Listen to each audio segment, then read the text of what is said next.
Hello friends, how are you? And thank you very much for your responses, likes, subscriptions, and your request to make a video on MCO05 practical questions. So in this video, we are going to discuss about those important questions. In fact, these are the real accounting questions that will give you or fetch you a lot of marks. Okay, so watch the video till the end because we are covering a lot of chapters in this, like budgets, then variance, break-even analysis, then ratio analysis, and cash flow statements. So let's start the video. As you can see here that behind me, ये questions मैंने लिखा है, one of the important question, okay, and the question is on the variance, okay, standard and actual. ये question है standard actual. दो यहाँ पे दो commodities हैं A and B, okay.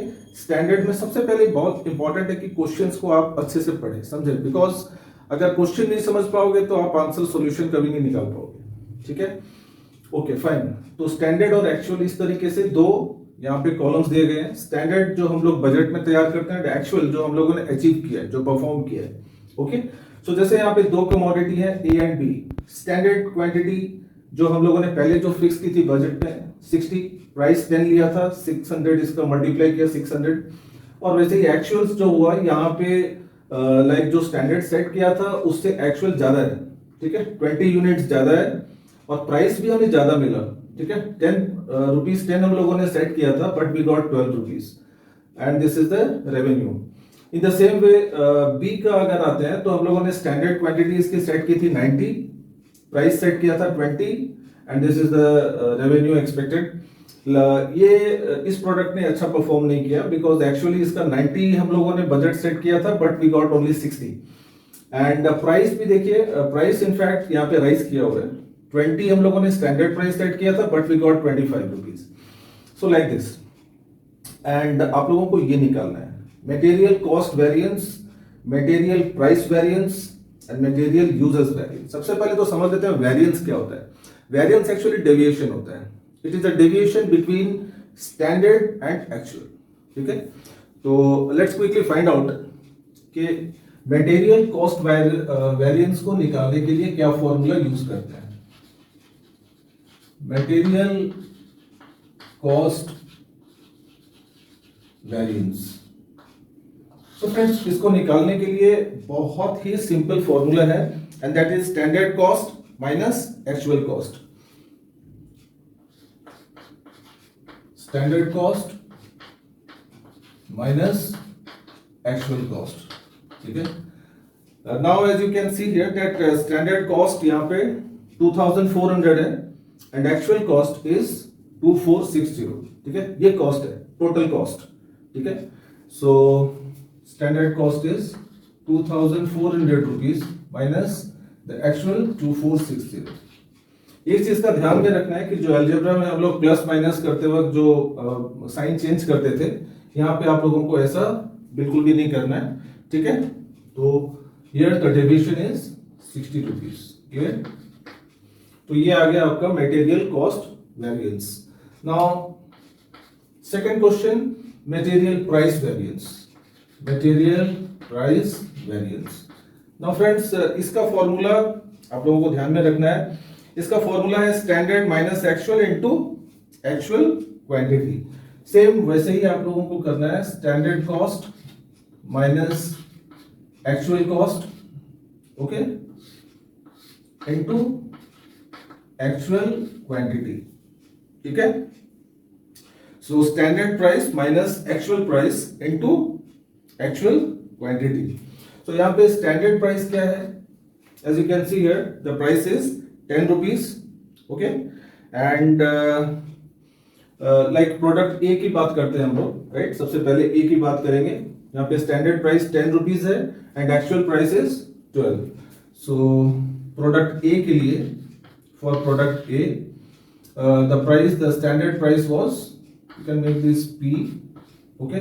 Standard price was 10 rupees minus actual price 12 rupees, okay.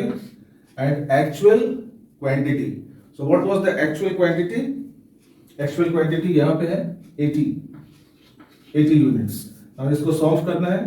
This is 12 into 80, so that will give you 160. Okay, so this is the material price variance of A. Okay, in the same way product B का हम लोग find out कर लेते हैं कि इसका material price variance क्या है. In the same way standard price minus actual price. Product B का standard price 20 and actual price was 25 into actual quantity. Now what was that actual quantity? 60.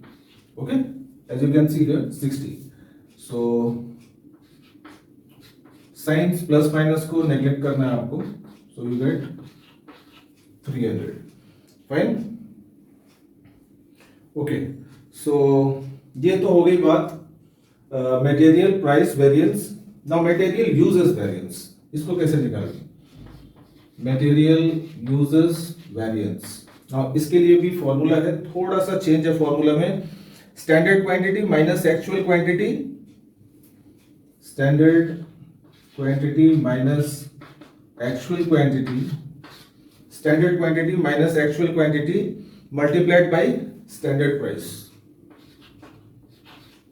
Okay friends, ये formulas को आप लोगों को याद रखना है कैसे भी करके. Standard quantity minus actual quantity multiplied by standard price. Right, तो यहां पर भी दोनों प्रोडक्ट का सेपरेटली हम लोग फाइंड आउट करना है. ठीक है, तो प्रोडक्ट ए का सबसे पहले हम लोग मटेरियल यूजर्स वेरिएंस निकाल लेते हैं. स्टैंडर्ड क्वांटिटी मटेरियल ए का 60 माइनस एक्चुअल क्वांटिटी अगेन 80 और standard price. The standard price was 10. Okay, and इसको जब हम लोग सॉल्व करेंगे you get 20 into 10 200. Okay, in the same way product B का हम लोग फाइंड आउट करते हैं. ठीक है, प्रोडक्ट B का standard quantity was 90, actual quantity was 60 and standard price. What was that standard price? Standard price was 20. So you get 30 into 20 600. So in this way we can find out, and the most important thing is this formulas. Okay, जैसे material cost variance का standard cost minus actual cost, material price variance का standard price minus actual price into actual quantity, in that way. So अगर formula अगर learn नहीं कर पाओगे आप लोग तो क्वेश्चंस या प्रैक्टिकल क्वेश्चंस बनाने थोड़े डिफिकल्ट होंगे, लेकिन ऐसा है कि ये इसमें मजा आता है, मार्क फेचिंग है ये. ओके फ्रेंड्स, आगे बढ़ते हैं. Next question very important and this question is taken from break even analysis. ठीक है, और यहाँ पे इस क्वेश्चन में सेल्स है, सेलिंग प्राइस है, वेरिएबल कॉस्ट, फिक्स कॉस्ट दिया हुआ है एंड ये सब चीजें आपको निकालनी है. Break even point in units, break even point in value and the required volume of sales to earn 40,000 rupees. तो ये क्वेश्चन है. सबसे पहले समझते हैं कि बीईपी इन यूनिट्स, इसको हम लोग कैसे फाइंड आउट करेंगे. इसका फ्रेंड्स फॉर्मूला है बीईपी इन यूनिट्स. इसको निकालने के लिए we use the formula fix cost FC by SP minus BC. That means fixed cost divided by selling price minus variable cost. तो इस फॉर्मूला से हम लोग फाइंड आउट कर सकते हैं बीईपी इन यूनिट्स. ठीक है, तो यहां पे फिक्स्ड कॉस्ट कितना है? Fixed cost is 60,000. Selling price 10 minus variable cost is 6. ठीक है, so that is 60,000 divided by 4, so that will give you 15,000 rupees per unit. तो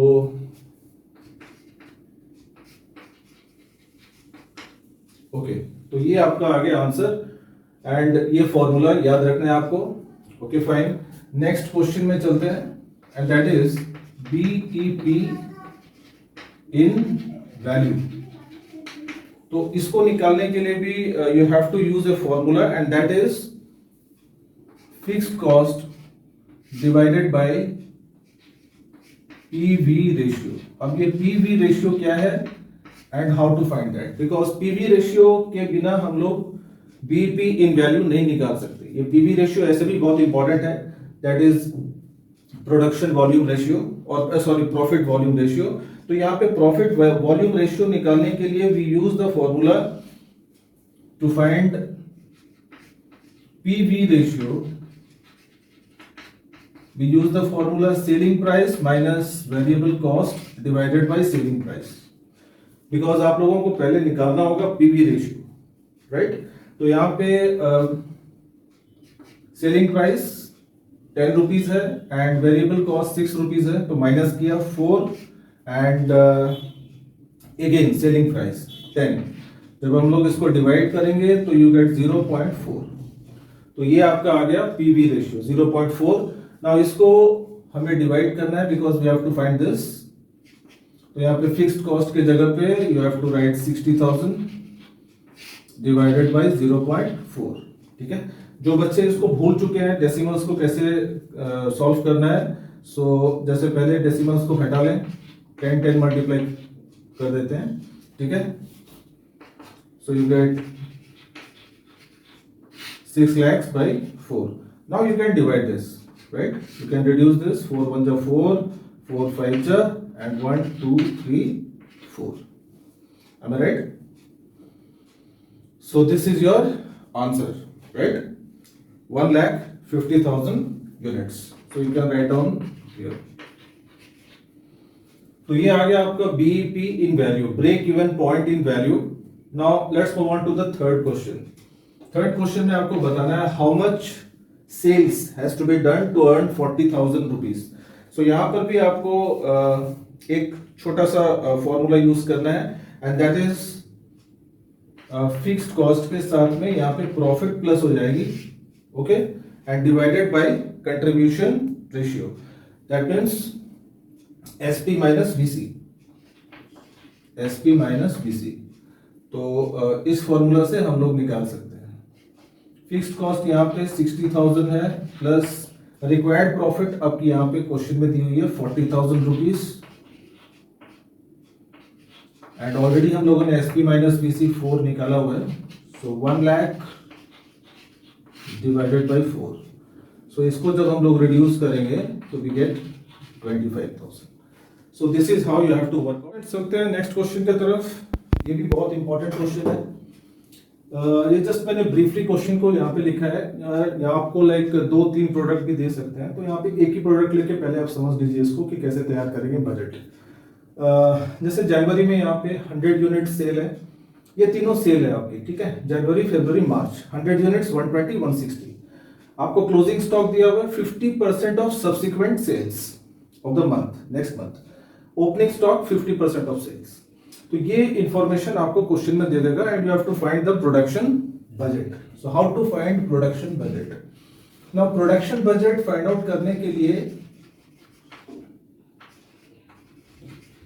you must remember that sales plus closing stock minus opening stock,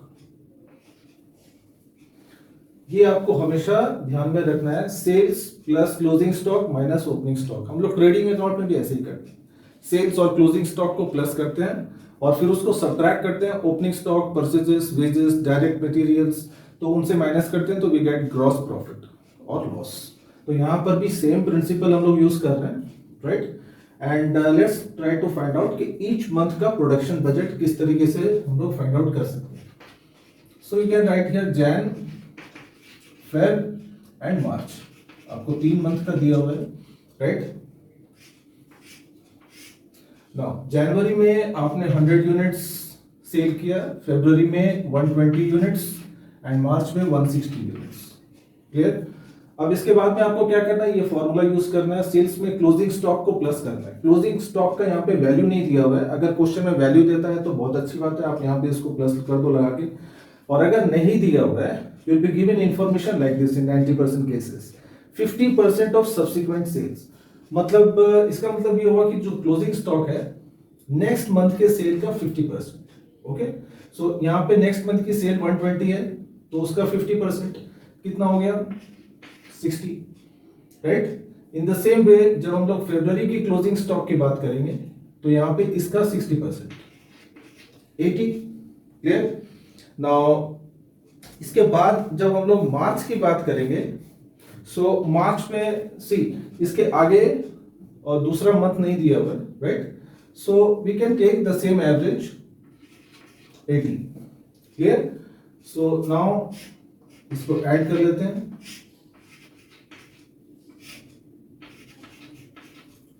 right. तो ये आपका हो गया plus करने के बाद में figure. Now you have to subtract opening stock. Opening stock again 50% of sales, ठीक है। तो सेल का 50%। अब जैसे कि यहाँ पे हम लोग देख पा रहे हैं that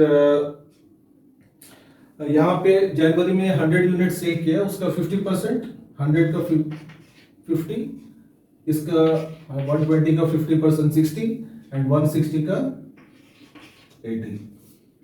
So there we are with the production budget.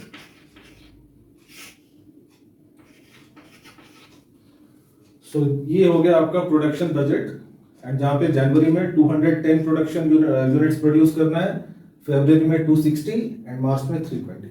So in the same way same rule use करना है आपको जब हम लोग सेल्स बजट भी बनाते हैं, तो सेल्स बजट भी आपको दे सकता है, तो यही रूल यूज करना है, sales plus closing stock minus. Questions बनता है, but before the start ratio analysis कुछ एक उसके फॉर्मूलाज है, बिकॉज पूरे चैप्टर में फॉर्मूलाज हैं, लेकिन हम लोग 4-5 कुछ इंपॉर्टेंट फॉर्मूलाज के ही डिस्कशन करेंगे.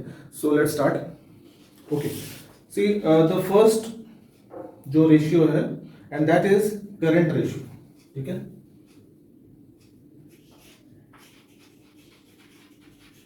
करंट रेशियो क्लास 12 में भी हम लोगों ने किया हुआ है. Current ratio is equal to current assets by current liabilities.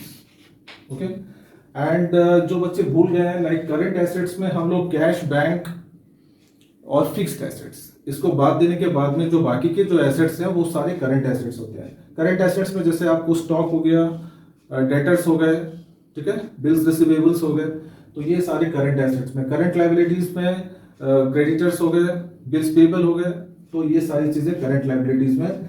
And आपको क्वेश्चन में either current asset current liability दोनों दे देगा, तो you just need to divide them and find the current ratio. कभी कभी क्वेश्चन में आपको करंट रेशियो दे देगा.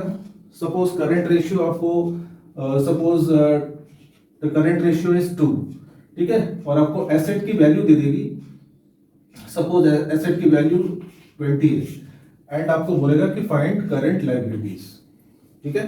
तो ऐसे लिख के इस इक्वेशन को सॉल्व कर लेना है, you will get the value of current liability, ठीक है. हो सकता है आपको लायबिलिटी दे दे, बोलेगा करंट एसेट्स फाइंड आउट करो, तो in that way also you can solve this equation. जैसे कि इक्वेशन को हम लोग सॉल्व करेंगे, क्रॉस मल्टीप्लाई करेंगे, या L को इधर 2 को इधर ले आया तो liability will be 10. Okay, so this is how you have to calculate. Okay, fine. Second ratio में चलते हैं, and that is quick ratio, जो कि बहुत ही इंपॉर्टेंट है, बहुत बार एग्जाम में आता भी है. क्विक रेशियो को फ्रेंड्स हम लोग लिक्विड रेशियो भी बोल सकते हैं, एंड इवन इसको एसिड टेस्ट रेशियो भी बोला जाता है. तो इसके 3 नाम हैं, ठीक है, लेकिन फॉर्मूला एक ही है, राइट. फॉर्मूला क्या है? Quick acids